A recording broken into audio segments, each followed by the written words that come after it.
Welcome to the world of the Lord of the Rings online card game, where you can face off against opponents from around the world in a race through the lands of Middle-earth.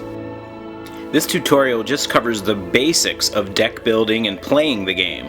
For the complete rules, see the link in the description below this video. The Lord of the Rings collectible card game online is absolutely free to play and is a great meeting place for fellow nerds, Lord of the Rings fans.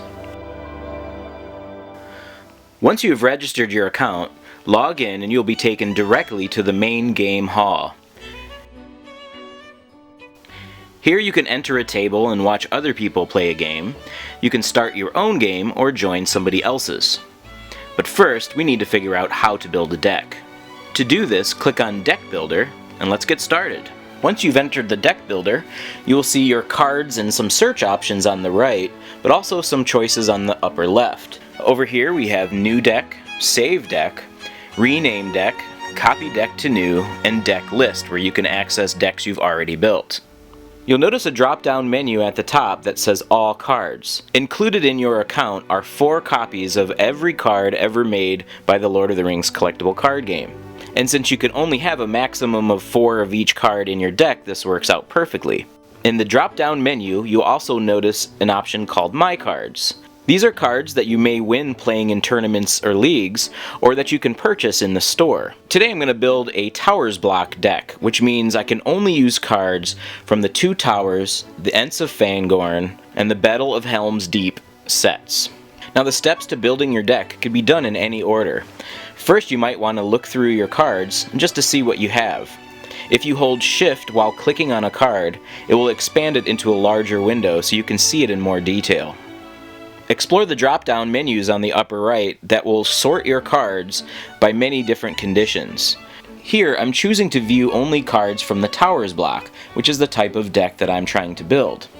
There are several requirements for building a Lord of the Rings deck, including adding a ring bearer and a 1-ring card to your deck. If you click on these areas up in the upper left, you will see the available cards that you can use to fill those spaces. Here I'm picking Frodo and a 1-ring card to add to my deck.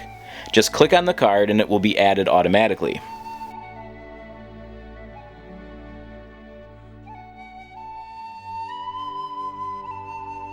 You will also need 9 sight cards, which represent different places in Middle-earth where your fellowship and minions can do battle. You can search for sight cards here, and also search by sight number. The number on the upper left of a sight card is its sight number. You will have to pick a card representing each sight number from 1 to 9. Again, to add a card to your deck, just click on it once. If you want to remove a card from your deck, click on it again. Notice the 2 rows of symbols directly above your card library. These represent different cultures, and by clicking on an icon, you will see only cards available to that culture.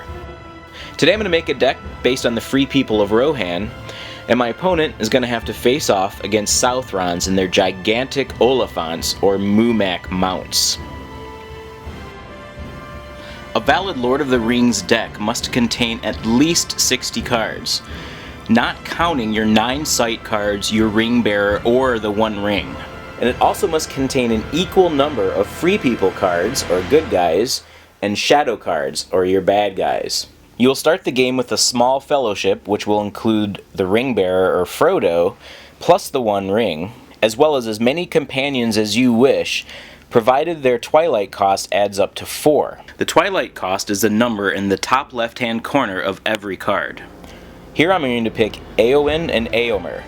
Notice that Éowyn's twilight cost is 2, but Éomer's is 3, so I'm 1 over the allotted 4 twilight that I can use to start my fellowship. However, look at the game text for Éomer.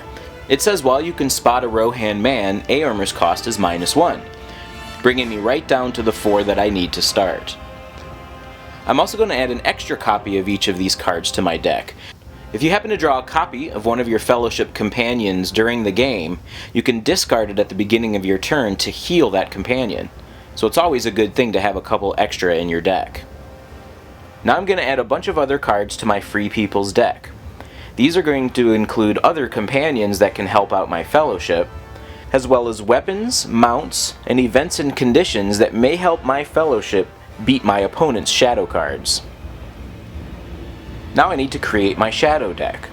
I'm going to add a bunch of Southron minions, as well as weapons, mounts, events, and conditions to help them along the way. If you're not sure of the other rules and conditions for building a valid Lord of the Rings deck, there are many resources online. Just Google it. Directly underneath your deck, you can see how many free people and how many shadow cards you have. Once again, they have to be equal, and they have to be at least 30 each. In this area, you can also see if your deck is valid for any particular block. Once again, I'm building a Towers block deck, and my deck is valid. I'm now ready to save my deck and play a game. Click on the Save Deck button, rename it, and go back to the game hall. To start a new game, you first have to pick the format and choose your deck. Here I'm going to choose Towers block, and then my Towers block deck that I just built. And then I'm going to hit Create Table. If you're trying to join somebody else's game, make sure you have the proper deck chosen for the format that they have listed, and you could just click on Join Table and start your game. When you join a game, the first thing that you will do is choose how many burdens to bid. Whichever player bids the most burdens will get to choose whether to go first or second. You have to be careful though, because if your ring bearer reaches 10 burdens, he will die and you will lose the game.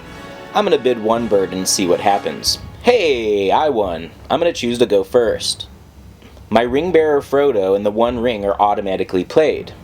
In this next screen I get to choose my starting fellowship, which of course is going to be Éowyn and Éomer, who are the 2 characters that I chose when I was building my deck.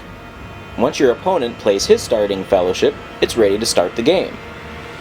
If you don't like the 8 cards that have been dealt to you, you can choose to mulligan, which means the computer will automatically shuffle your deck and deal out only 6 cards for you to choose from. The cards at the bottom of the screen are your hand. Any cards that are highlighted mean that they are playable at any given time. If a card in the playing area is highlighted, that means it has a special ability that you may choose to use. During your turn, you may only play free people's cards. You will be playing your shadow cards only during your opponent's turn. Just like in the deck builder, hold Shift and click on a card to expand it into a bigger window. Do you remember the Twilight cost, or the number in the top left corner of every card? Well, each time you play a free people's card, that number of Twilight tokens is added to the Twilight pool. Your opponent is going to use the same amount of tokens to play minions or other shadow cards during your turn. The more free people's cards you play during your turn, the higher the Twilight pool, giving your opponent more resources with which to play his shadow cards, so you have to be a little bit careful. Once you have played all possible free people's cards, you will automatically move to the next site. If you have additional free people's cards that you haven't played, you might have to click on the Pass button, which will appear directly above the chat bar. Along the left side of the screen, notice the number 10 in a sort of rounded rectangle shape. That is the Twilight pool. Right now my opponent has a total of 10 Twilight tokens with which to play his minions. Well, it looks like he doesn't have anything to play. At the end of your turn, you will be asked if you would like to move again or end your turn. If you choose to move again, the Twilight tokens do not go away, and any new Twilight tokens will be added to the pool that already exists. If you choose to end your turn, you have the option of discarding a card before you draw back up to the 8 cards you're allowed to have in your hand at any given time. To discard a card, just click on it. And now it's my opponent's turn. Notice the Twilight pool gets reset to 0. Now every free people's card he plays will get added to the Twilight pool that I'll get to use.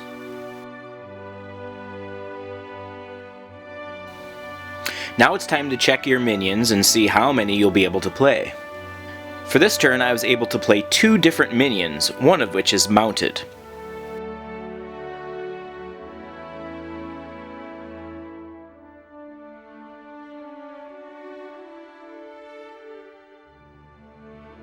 My opponent has played several stealth events, which allow him to cancel a skirmish.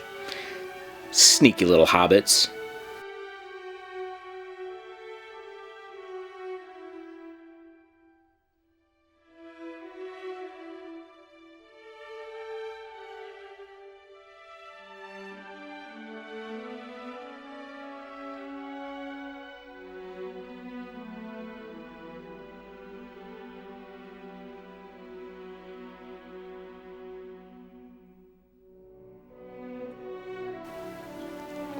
You may notice that some sight cards have a gray border instead of the sort of light brown border that most other sight cards have. These are sites 3 and 6, which are also considered to be sanctuaries. If your fellowship is at a sanctuary, at the beginning of your turn, you may choose to heal up to 5 wounds from any companions. You can do this by just clicking on a companion to remove a wound. Don't forget, you can also heal a companion by discarding a copy of that card from your hand during your fellowship phase. During your turn, you'll get to choose which of your opponent's minions must do battle with your companions. At the end of a skirmish, the character with the highest strength wins, generally dealing 1 wound to the losing character. Any character with the keyword damage +1 means that that character will deal 1 extra wound if it wins a skirmish. The red icon near the bottom left of each card represents the health of that character. If a character receives that many wounds, the character will die.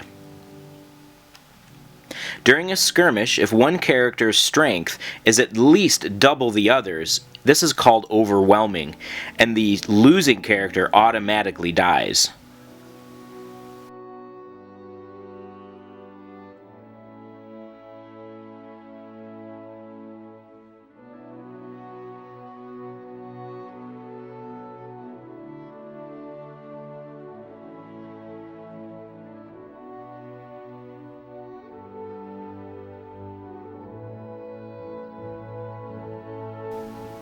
Now keep in mind there are many different formats of games that you can play. The type of deck that you make doesn't really matter, but you will only be able to play games against opponents using the same format of deck. So you'll never be able to play your Towers block against, let's say, a Fellowship block deck. It just doesn't work like that.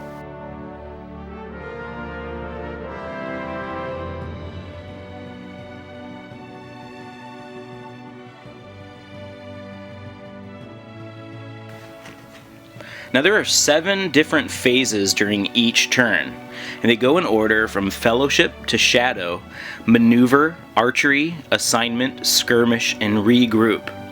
Certain cards with these keywords can only be played during that particular phase of your turn.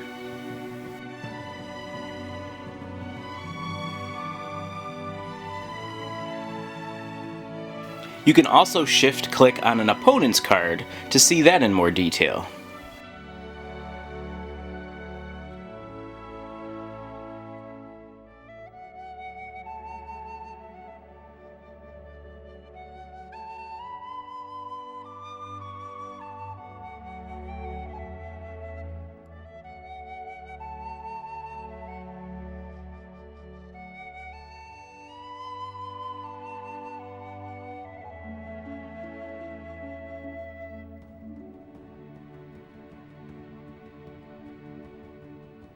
Some minions have the keyword Fierce. This means that after the initial skirmish phase, they get to attack 1 more time, forcing your opponent to skirmish again.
Now there are multiple ways to win the game.